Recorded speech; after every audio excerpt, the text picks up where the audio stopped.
A portion of today's show brought to you by Snow Financial Group.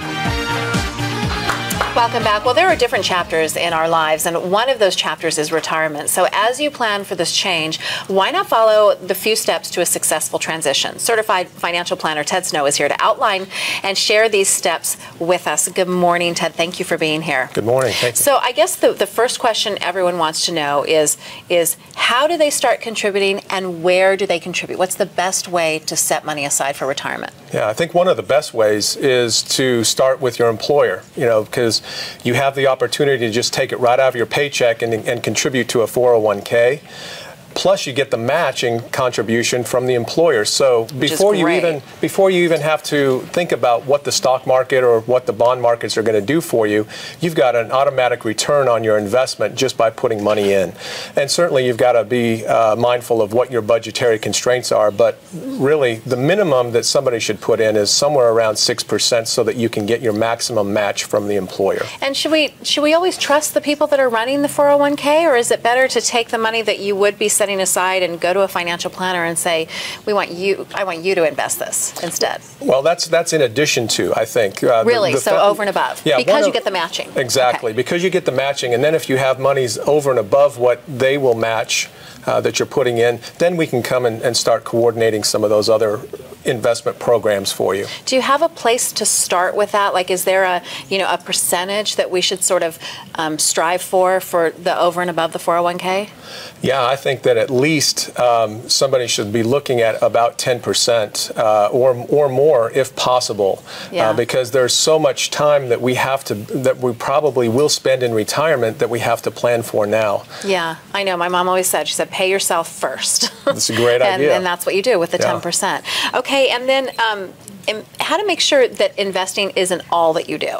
Yeah, well, that's a great point. And, a lot of people think that investing is a financial plan. It's only part of the plan. So what we have to also look at is, what do we do with the estate planning, getting the legal documents in place that we need? What do we do with the projections to make sure that we're on track for our retirement? What do we do about the risks that come up in our lives, like if we are disabled for some reason, or we need long-term care?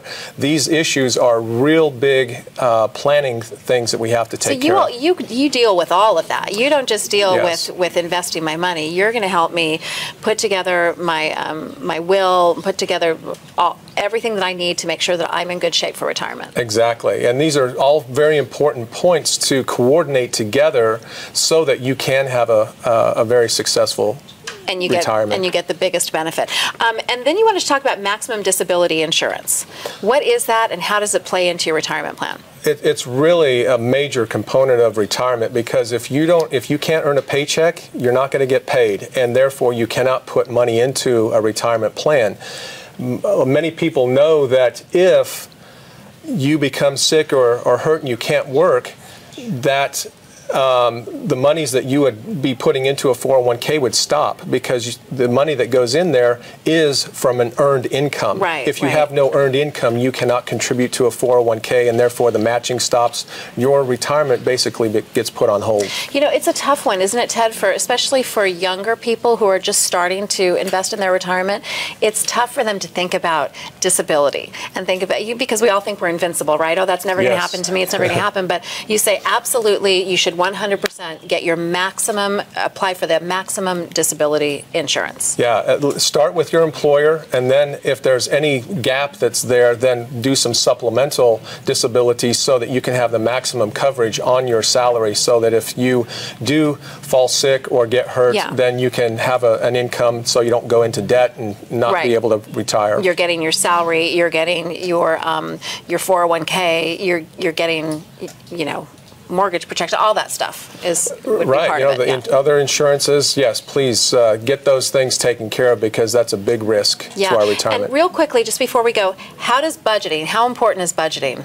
It's the foundation. We've got to understand where our money is going so that we know how much we can contribute without taking away from the needs of the family as well. But this is certainly a big need for us to put money away. All right, Ted, thank you. You've got me thinking. My wheels are spinning now of what I need to do differently. If you'd like more information, you can check out Ted's website at snowfinancialgroup.com. You can also call him at the number right there on your screen, 469-522-4056. Okay, next on the broadcast, it's gorgeous fashions designed for your on-the-go lifestyle. We'll introduce you to Laundry by Shelley Siegel when we return.